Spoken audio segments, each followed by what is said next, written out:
My dear love viewers, very welcome to free schooling 24 hour. আজকে আমরা পরিচিত হতে যাচ্ছি এমন কিছু শব্দের সাথে বা এরকম কিছু ভার্ব বা ফ্রেজাল ভার্ব ও প্রিপোজিশনাল ফ্রেজের সাথে যেইগুলো আমরা আমাদের লেখায় অনেক বেশি ব্যবহার করতে পারি।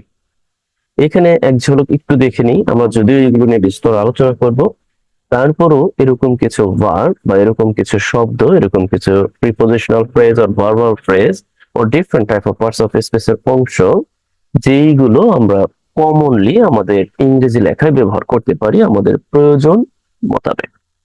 এখানে আমরা একটু লক্ষ্য করি refer to, oblique, mean, oblique, define, অর্থাৎ আমরা এই তিনটি ভার্বে যে কোনো একটি কোন সংজ্ঞা প্রদানের ক্ষেত্রে ব্যবহার করতে পারি। সাধারণত যেমন আমরা বলি তো অনেক সময় যে এটা বলতে বোঝায় এটা, বা এটা মানে হচ্ছে এটা হয়, কিন্তু আমরা বলি। যাই হোক, আমরা ব্যবহার দেখবো, জাস্ট এখানে একটু বলে যাচ্ছি। ডেমনস্ট্রেট, আর্গু, অ্যানালাইজ, অর্থাৎ ডেমনস্ট্রেট অনেক সময় আমরা সাধারণত জানি যে এটা অনেকটা মানে বিক্ষোভ করা অর্থে ব্যবহার করা হয় ডেমনস্ট্রেটর। আবারও এই ডেমনস্ট্রেটরকে অ্যাজ এ ভার্ব হিসেবে আমরা আমাদের লেখায় ব্যবহার করতে পারি। এর অর্থটা এরকম হয় অনেক সময় যে দেখায় বা এটা দেখাতে চায়, অনেকটা ওই যে শাউটের মতো বুঝিবে। আবার আর্গু অর্থাৎ তর্ক করে, বা এইটাও ওই মানে ওই ধাঁচে দেখাতে চায়। আপনি যদি এরকম দেখেন যে কোনো একটা ইয়া আছে, একটা ফিগার আছে, মানে আপনার সামনে দেওয়া আছে, অথবা আপনি বললেন যে ওই সংস্থা বা ওই ব্যক্তি বা ওই রিসার্চার এটা দেখাতে চেয়েছিল, মানে জোর দিয়ে দেখানোর ক্ষেত্রে আমরা ডেমনস্ট্রেট ব্যবহার করি। আর আর্গু ব্যবহার করি সাধারণত দ্বিমত প্রদর্শনের ক্ষেত্রে, যেমন একজন একটা কথা বলেছে আর একজন আরেকটা কথা বলেছে, সেই ক্ষেত্রে আমরা আর্গু ব্যবহার করি যে তিনি এটা দেখিতে চেয়েছিলেন বা বলিবার এইরকম বিশ্লেষণে আমরা ব্যবহার করতে পারি। আর অ্যানালাইজ, দ্যাট মিনস বিশ্লেষণ, আমরা তো বুঝি। ওকে ওকে, আমরা দেখবো এগুলোর ব্যবহার, যা একটু বলে যাচ্ছে। ডেপিক্ট, ডিসপ্লে, শো, এক্সিবিট, অর্থাৎ একটি আরেকটির প্রতিশব্দ অল্টারনেটিভ হিসেবে আপনি খুব সহজেই আপনার ইংরেজি লেখায় ব্যবহার করতে পারেন। এটা দারুণ, যে কোনো অর্থাৎ বিশেষ করে এই চারটি শব্দ সবচেয়ে বেশি কাজে দেয় হচ্ছে যখন আপনি আইএলটিএস রাইটিং টাস্ক 2 এবং অন লিখতে যাবেন, তখন এগুলোকে আপনি খুব বেশি বেশি ব্যবহার করতে পারেন। অর্থাৎ খুব বেশি বলতে ওই যে অর্থাৎ প্রথম যে ইন্ট্রোডাকশনটা দিতে হয়, তখন আপনি চাইলে এই চারটি শব্দ যে কোনো একটি শব্দ আপনি মাস্ট ব্যবহার করতে পারেন। আবার এইগুলোকে ব্যবহার করতে পারেন মাস্ট, অর্থাৎ এটা দেখা এবং এটা দেখাতে বা এটা প্রদর্শন করতে, এটা অঙ্কন করে। দেখুন, অঙ্কন করা এই অর্থ না, আমরা যে অঙ্কন করি সেই অর্থ না। এই অঙ্কন করা বলতে বোঝাচ্ছে এটা দেখায়, এটা বোঝায়, সেই অর্থে হচ্ছে এই ডিপেক্ট, এই অঙ্কন, ডিসপ্লে, প্রদর্শন করে। আমরা সাধারণত বুঝি এটার ব্যবহার অনেকে করি শ মানে দেখায়, এক্সিবিট প্রদর্শন করে। এই প্রদর্শন বলতে বোঝাচ্ছে কোন লেখা, কোন লেখা, মানে আপনি যদি এরকম বোঝাতে চান, কোন একটা পাই চার্ট আছে, কোন একটা টেবিল আছে, কোন একটা লেখা আছে, আপনি বোঝাতে চাইলেন এটা এটা প্রদর্শন করে বা এটা দেখায়, মানে এটা অঙ্কন করে, এটা বোঝায়, এইরকম সেন্সে অনেক সময় আমরা এই যে তিনটি শব্দ আছে, মানে এক কথায় এই যে যতগুলো শব্দ আছে এখানে, যতগুলো ভার্ব আছে, সবগুলোই অনেকটা একটা আরেকটা অল্টারনেটিভ। আপনি মানে কিছুটা, মানে এতটা পার্থক্য নেই, চাইলে আপনি ব্যবহার করতে পারবেন।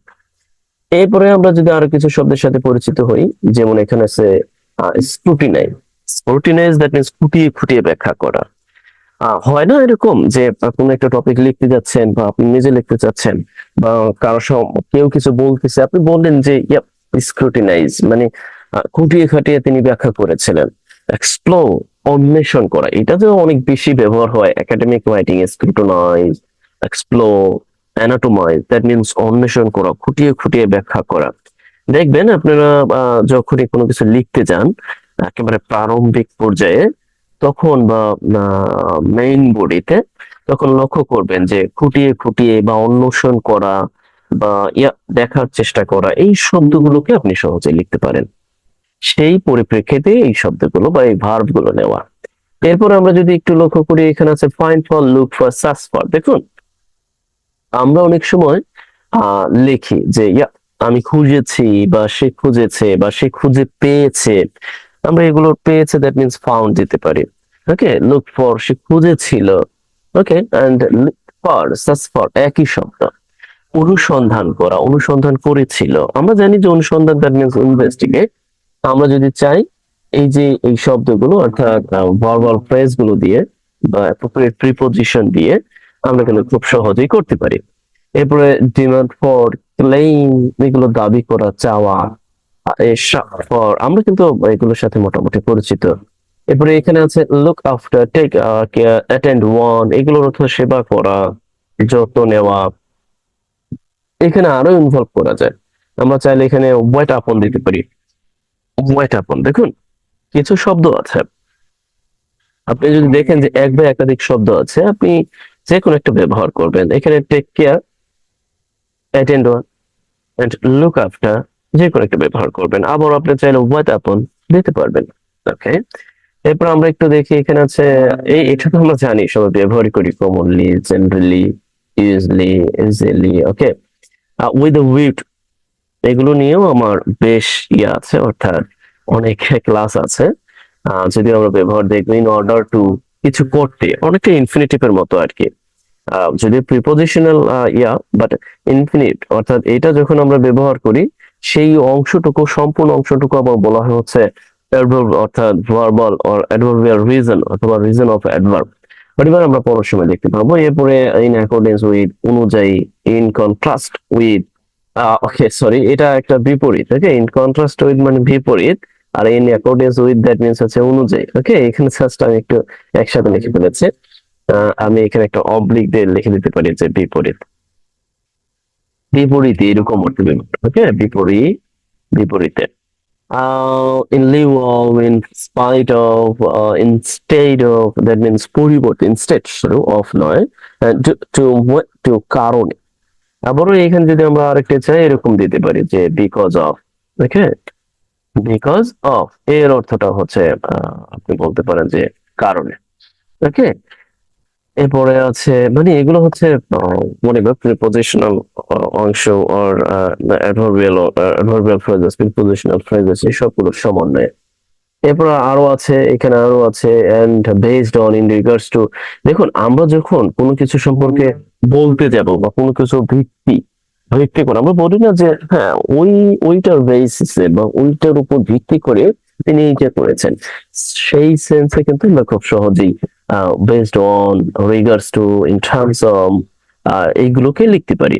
ওকে, এরপর আরো এখানে দেখতে পাচ্ছি আরো আছে according to, related to, compare to, অনুযায়ী, সম্পৃক্ত, তুলনায়। আমরা কিন্তু অনেক সময় ব্যবহার করি yes, I would like to related, I would like to say something related to, মানে রিলেটেড টু ব্যবহার করতে পারি। আবারও আমি কিন্তু বলছি যে I am going to present presentation, I am going to present বা রিসার্চ রিলেটেড টু, এই সম্পর্কিত, মানে এইভাবে কিন্তু আমরা ব্যবহার করতে পারি। অ্যাকর্ডিং টু, অনুযায়ী আমরা কিন্তু সাধারণত ব্যবহার করি। ইনক্লুডিং মানে সহ, ফ্লোয়িং, আমি এখানে অবলিক অবলিক দিয়ে লিখে দিয়েছি, এগুলো কিন্তু একটা আরেকটার অল্টারনেটিভ না। এখানে কিন্তু একটা আরেকটার অল্টারনেটিভ না। এইখানে মূলত একসাথে লিখে দেওয়া, যেমন অ্যাকর্ডিং টু, এখানে একটি শব্দ আছে অনুযায়ী, এখানে রিলেটেড টু সম্পৃক্ত, এখানে এই যে সম্পৃক্ত, আবার এখানে কম্পেয়ার টু তুলনায়, এখানে কম্পেয়ার টু তুলনায়, মানে এখানে সবগুলো যে অবলিক অবলিক দিয়ে আপনি ব্যবহার করবেন ব্যাপারটা এরকম না। ওকে, এইগুলো আবার অবলিক অবলিক দিয়ে ব্যবহার করতে পারবেন। ওকে, এখানে তো আমরা দেখালাম যে এখানে দুটি বিপরীত, একটা আরেকটা বিপরীত। ওকে, আমরা বিপরীত গুলোকে একটু ইয়াদা দিতে পারি, অর্থাৎ সমান দিলে তো বিপরীত হয় না, আমরা শুধু ইয়া দিতে পারি। ওকে, যাই হোক, এইখানে আবারও দেওয়া আছে যে আমরা কিভাবে বুঝবো বা কিভাবে এই যে রিফার এর ব্যবহারটা করব, রিফার বা মিন বা ডিফাইন, যে কোনো একটা আমরা এখানে দিতে পারবো, এই সম্পর্কে দেখা আছে। যদিও এটার উপর আমার ক্লাস নেওয়া আছে, এরপর জাস্ট আমি একটু বলছি যে green house effect refer to দিলে আমরা মাথায় রাখবো, যদি এরপর ভার্ব ব্যবহার করি তাহলে আমরা আইনযুক্ত ভার্ব ব্যবহার করতে পারি, আর ভার্ব যদি ব্যবহার না করি সেক্ষেত্রে নাউন হতো থেকে অবশ্যই রিফারের সাথে টু ব্যবহার হবেই। এটা আমাদের যা বুঝে রাখাটা অত্যন্ত জরুরি। যেমন দেখুন এখানে ডিফাইন, নির্দিষ্ট করা, আবার এখানে দেখুন রিফার টু, মানে এগুলো কিন্তু কাছাকাছি একই রকম, মানে ডিক্টেটরশিপ, রিফাইনারিজম। ওকে, ওকে, একটা ব্যাপার। আহ, উম, দেখুন, আমি মূলত এই যে ডিক্টেটরশিপ, এই চারটি কিন্তু অনেক আগে তৈরি করা। আশ্চর্যের ব্যাপার, অনেক আগে তৈরি করা কিন্তু ডিক্টেটরশিপ ব্যাপারটা এনেছিলাম। যাই হোক, আমরা একটু দেখি। অর্থাৎ যখন এই যুদ্ধ আমাদের অর্থাৎ এই যে দ্বিতীয়, অনেকে বলছে দ্বিতীয় স্বাধীনতা, এই দ্বিতীয় স্বাধীনতার জন্য যে যুদ্ধ, সেই যুদ্ধ চলাকালীন অবস্থায় আমার এই নোটটা তৈরি করা। ঠিক ওই সময় যতটা বলতে আমি বলছিলাম বহির্বিশ্বের সাথে, আমরা সবাই জানি ডিক্টেটরশিপ ডিফাইন্স, বোঝায় রিজিম, একটা রেজিমকে বোঝায়, একটা শাসনকে বোঝায়। অ্যান্ড এক্সারসাইজ, যা প্র্যাকটিস করা হয়, প্র্যাকটিস ভালো বোঝে, এক্সারসাইজ, যা এক্সারসাইজ করা হয় বাই গভর্নমেন্ট, একটি গভর্নমেন্টের দ্বারা। অ্যান্ড গভর্নমেন্ট উইথস্ট্যান্ডস, যার প্রবণতা আছে বা তিনি অনেকটা প্রবণ টু অপ্রেসিং, অর্থাৎ অত্যাচার করার, তিনি অত্যাচার করার প্রবণ বা অত্যাচারিত বা অত্যাচার করার জন্য তার প্রবণতা আছে। মেকিং পিপল ফুল, মানুষকে বোকা বানানোর তার প্রবণতা আছে। And committing atrocious activities, that means ইয়া করা, অর্থাৎ অ্যাট্রোসাস অ্যাক্টিভিট চালিয়ে যাওয়া, দ্যাট মিনস অ্যাট্রোসাস নৃশংস। এই শব্দগুলোকে আপনি পড়তে পারেন। আপনার একটা কাজ, এই শব্দগুলো অর্থ লিখবেন, যেমন অ্যাট্রোসাস, অপ্রেসিং, ফুল, and downplaying that means খাটো করে দেখা বা গণ্য না করা, downplay or decent, এইগুলোকে জাস্ট একটু ইয়া করতে পারেন, অর্থাৎ ভালোভাবে আপনি আয়ত্তে আনতে পারেন। এরপরে এখানে আছে অ্যাসেস, মূল্যায়ন করা, পরিমাপ করা, ইভালুয়েট। দেখুন, এগুলো কিন্তু অত্যন্ত গুরুত্বপূর্ণ, অনেক গুরুত্বপূর্ণ। এগুলোকে আপনি চাইলেই যে কোনো বাক্যে ব্যবহার করতে, যে কোনো বাক্য বলতে যে কোনো লেখায় আপনার প্রয়োজন সাপেক্ষে আপনি এগুলোকে ব্যবহার করতে পারেন। অ্যাসেস, or evaluate, মূল্যায়ন করা। Okay, it is tough enough to evaluate how a student were shot dead during a demonstration of anti-quota system in government job. ওকে, দেখুন, ওই সময়ের লেখা তো, এই জন্য এই বাক্যগুলো এখানে চলে এসেছে। ওকে, টেক ইট ইজিলি। ডেমনস্ট্রেট, বিক্ষোভ করা, প্রমাণ করে। এই যে যেমন দেখুন, আমরা যখন এটার সাথে ও আর দিয়ে দিচ্ছি, সরি, অর্থাৎ আমরা যখনই ও আর দিয়ে দিচ্ছি তখন কিন্তু বিক্ষোভকারী হয়ে যাচ্ছে। যখন আমি এইভাবে রাখছি তখন বিক্ষোভ করে অথবা দাবি করে, এইরকম সেন্সে, আবার প্রমাণ করে, এইরকম অর্থ দেয়। দেখুন, মানে স্থান অনুযায়ী, অবস্থান অনুযায়ী এগুলো অর্থ দিচ্ছে। এরপর আরো আছে, দেখুন, এইটা ঠিক ওই সময়ের করা, যে সময় ওই যে আন্দোলন করতেছিল ইয়েরা, বিশেষ করে আমরা জানি যে যখন ইসরায়েল যখন গণহত্যা চালাচ্ছে, সেই তার বিরুদ্ধে যখন কলম্বিয়া MIT ওই জায়গার স্টুডেন্ট যখন বিক্ষোভ করছিল, ঠিক ওই সময়ের, যেমন যেমন মোর দেন 100 কলেজ, অর্থাৎ এই যে 100 কলেজ এবং ইউনিভার্সিটিতে পড়াশোনা করা ছাত্রছাত্রীরা, ইনক্লুডিং সহ, দেখছেন এখানে আবার পার্টিসিপল ব্যবহার করেছে, অর্থাৎ আহ, পড়াশোনা করা বা অধ্যয়নরত বোঝাতে।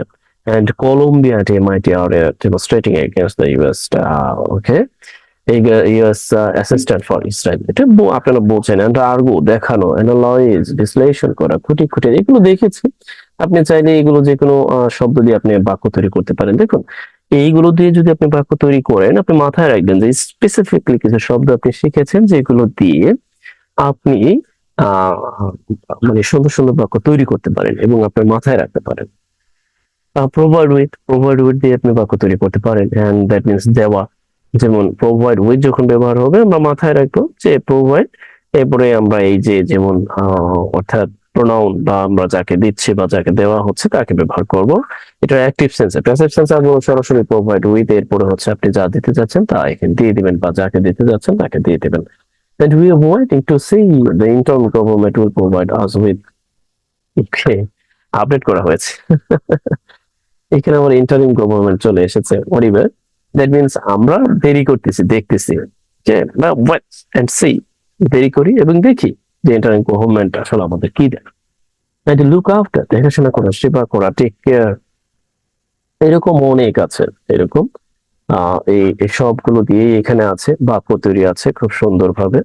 এইখানে আছে carry out, okay, Dhaka which has more than, মানে যার এত মানুষ যেখানে বসবাস করে, people living. and will be unfit মানে অনুপযুক্ত হবে to carry out। এই যে carry out that means হচ্ছে চালিয়ে যেতে, and আমরা দেখি যে জীবন জীবিকা চালিয়ে যেতে, ঢাকা। তারপর ইজিলি, কমনলি, জেনারেলি, বেসিকলি, এগুলো তো আমরা পরিচিত মোটামুটি এগুলোর সাথে। এইখানে একটু sorry, thousands of students of Bangladesh, বাংলাদেশের যে হাজার হাজার শিক্ষার্থীরা বা হাজার সহস্রাধিক শিক্ষার্থী আর গো অ্যাব্রড, বিদেশে তো উইথ এ ভিউ টু। আমি বলেছিলাম উইথ এ ভিউ টু এর পরে যে ভার্বটি ব্যবহার করবেন আপনি আইএনজি যুক্ত ফর্ম হয়ে যাবে, সেই ভার্বটির সাথে ইভেন যে কোনো একটা ভার্ব ব্যবহার করতে পারেন। ওকে, আমরা মাথায় রাখবো। এরপরে হচ্ছে আমরা এইখানে যদি আরো দেখি লুক ফর অটো, সাধারণত look for auto as a মানে মেইন ভার্ব হিসেবে সাধারণত আমরা ব্যবহার হতে দেখবো। উইথ এ ভিউ টু আপনি প্রিপোজিশনাল ফ্রেজেস হিসেবে ওর অ্যাডভার্বিয়াল অংশ তৈরি করার জন্য, রিজন অ্যাডভার্ব অফ রিজনের অংশটা তৈরি করার জন্য আপনি উইথ এ ভিউ টু ব্যবহার করতে পারেন। আমি এগুলো নিয়ে ক্লাস নিয়েছি অবশ্যই, তারপর একটু ব্যাখ্যা করলাম, বললাম যে আসলে কি। এরপরে এখানে আরো আছে ইনফিনিটিভ টু।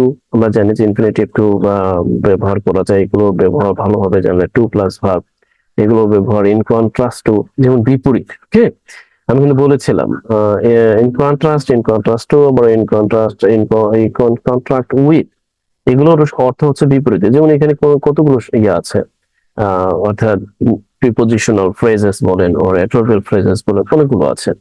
এইগুলোকে আমরা ব্যবহার করতে পারি বিপরীত সেন্স বোঝাতে। এরপরে এইখানে যেমন আছে ইনস্পাইট অফ, সত্ত্বেও, আবার ডিসপাইট, সত্ত্বেও। আমরা সাধারণত দেখবেন যে কোনো নাউন বা নাউন ফ্রেজের পূর্বে আমরা অনেকাংশেই এই যে ইনস্পাইট অফ, ডিসপাইট অফ, এগুলোকে ব্যবহার করি। Despite of noun, despite and lieu of, পরিবর্তে। এখানে আছে, একটু পড়ে নিবেন, একটু পজ করে একটু দেখে নিবেন যে আসলে কি বলা আছে। ব্যবহার আপনি নিজে বাক্য তৈরি করবেন। আপনার জন্য কাজ ইতিমধ্যে দেওয়া হয়েছে, যে ভোকাবুলারি গুলো আপনি না পারেন সেই ভোকাবুলারি গুলোকে পড়ে দেওয়া।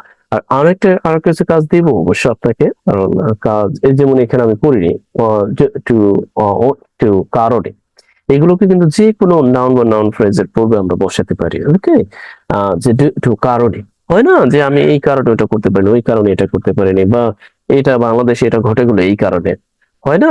সেই ক্ষেত্রে আপনি এগুলোকে ব্যবহার করতে পারেন। এন্ড বেজ অন, নির্ভর করে, এন্ড ইন রিগার্ডস টু, বিষয়, অর ইন টার্মস অফ, বিষয়ে। দেখুন, আমরা যখনই কোনো বক্তব্য দিতে যাই, কিছু বলতে যাই, আমরা কিন্তু সাথে সাথে বলি in regards two, in terms of, according to, অনুযায়ী, বিষয়ে। আমি মনে করি এই যে প্রথমে দেখিয়েছিলাম, এইখানে হয়তো অনেকের খটকা লেগে যেতে পারে বা বুঝতে একটু সমস্যা হতে পারে, সেই ক্ষেত্রে আপনারা এইখান থেকে লিখে নেবেন। এইখান থেকে দেখলে আপনাদের এই সমস্যাটা মানে কোনো কিছু হবে না, কারণ এখানে একেবারে ওয়ান বাই অর্থাৎ ওয়ান ইকুয়াল টু ওয়ান লেখা আছে, বুঝতে পারবেন। ইনক্লুডিং সহ অ্যাজ এ প্রিপোজিশন হিসেবে লেখা আছে এখানে, আপনি একটু দেখে নেবেন। এই যে ইনক্লুডিং আর 8000, অর্থাৎ কিভাবে লেখা আছে এটা মাথায় রাখবেন। ইনক্লুডিং যখন ব্যবহার করি, এরপর আমরা যাকে ব্যবহার করতেছি সাধারণত আমরা কমা দিয়ে আলাদা করে দেব, ঠিক আছে? কমা দিয়ে, আর শেষের দিকে হলে তো আর শেষে কমা দিতে হচ্ছে না। যেমন 8 পিপল, 8 জন মানুষ, ইনক্লুডিং অর্থাৎ এই 8 জনের মধ্যেই কি 2 জন ছেলে মেয়ে আছে, অর্থাৎ শিশু আছে, আর 2 জন ওমেন আছে। ওকে, মেয়ে আছে, অর্থাৎ এই সেন্স বোঝাতে আমরা ইনক্লুডিং সাধারণত ব্যবহার করি। আমরা কিন্তু শুনে থাকবো যে এতজন মেয়ে সহ এতজন, দ্যাট মিন্স হচ্ছে এতজন মেয়ে সহ এতজন কি আহত, নিহত, ওর পরিবার কিছু লাভ করেছে বা কিছু পেয়েছে, যে কোনো সেন্সে আমরা ব্যবহার করতে পারি। Sounds as a preposition phrases হিসেবে আসলে কিভাবে, এটা কখন ব্যবহার করবো, এটাকে ইনক্লুডিং এর বিকল্প হিসেবে ব্যবহার করব না, আসলে সাউন্ডস এর অর্থটাই হচ্ছে যে, আর এই ইনক্লুডিং এর অর্থটা হচ্ছে সহ, তার মানে কিন্তু এখানে কিন্তু এক অর্থ না, এখানে কিন্তু ভিন্ন ভিন্ন অর্থ। সাচ এজ আমরা ঠিক ওই সময় ব্যবহার করব যখন আমরা দেখব যে এক বা একাধিক, মানে এক বা একাধিক নাউন আছে, অর্থাৎ যেমন এখানে কার্সিনোজেনিক এলিমেন্টস, দ্যাট মিন্স হচ্ছে এই ক্যান্সার রোগ সৃষ্টিকারী যে উপাদান, যেমন এই যে সাসেস ব্যবহার করলাম, আমরা এই সাসেস যুক্ত অংশটাকে মাথায় রাখবো, আমরা কমা দিয়ে আলাদা করে দেবো, যে সাসেস মিথেন, কোবাল্ট, ক্যাডমিয়াম, আদার্স। ওকে, এই যে ব্যাপারগুলো, আবারও আমরা ইয়েকেও মানে মত অর্থে সাসকে ব্যবহার করতে পারি। একটি নাউন যখন হবে মানে মত অর্থে সাসকে ব্যবহার করতে পারি। Just take it easily. যদি আমি একটু তড়িৎ গতিতে যাচ্ছি, না বুঝলে আমাকে পার্সোনালি নক করতে পারেন, নো প্রবলেম। মার্কিন যুক্তরাষ্ট্রে পার্সোনালি বলতে আপনি কমেন্টস আমাকে জানাবেন, অবগত করবেন। ওকে, কারণ সবাই যদি আমাকে পার্সোনালি নক করে খুঁটিনাটি জানার ব্যাপারে, তাহলে তো আমি আমার সময় থাকবে না। ওকে, যাই হোক, তবে যেই ক্লাসে আমি পার্সোনালি নক করার সুযোগ দিব, ঠিক ওই ক্লাসে আপনি আমাকে পার্সোনালি নক দিতে পারবেন, no problem. And following preposition হিসেবে ব্যবহার হয়, আবারও যে জেরান্ট হিসেবে ব্যবহার হয়। আমরা জানি প্রিপোজিশন যে আপনি আবার পার্টিসিপল হিসেবে ব্যবহার হয়, আবার আমরা দেখবো যে অ্যাডভার্ব হিসেবে ব্যবহার হয়, মানে অনেক কিছু হিসেবে ব্যবহার হয় ফলোইং ব্যবহারটা। ওকে, এখানে প্রিপোজিশন হিসেবে ব্যবহার হয়েছে যে পর অর্থ দিতে, আবার এখানে পর অর্থ দিতে ব্যবহার হয়েছে। এই তো, এখানে আবার পর অর্থ দিতে ব্যবহার হয়েছে। আমি আর বেশি আলোচনা করব না, এই পর্যন্তই থাকি। আহ ইয়া, তারপরেও যদি আপনার কোনো সমস্যা বা কোনো এরকম কিছু মনে হয় যে আপনি বুঝতে পারছেন না বা এই ব্যাপার, আমাকে অবশ্যই কমেন্টস অবগত করবেন। আর আপনার কাজ হচ্ছে, আমি বলেছি ওয়েন টু এবং টু দিয়ে আপনি দুইটা বাক্য তৈরি করবেন। তারপরে হচ্ছে যে ভোকাবুলারি আপনি নতুন জানলেন বা নতুন শিখলেন, সেই ভোকাবুলারি গুলো আপনি লিখবেন এবং আপনি নিজেই শব্দ তৈরি করবেন, বাক্য তৈরি করবেন। যাই হোক, আজ এ পর্যন্তই। ভালো থাকুন। Best wishes for you.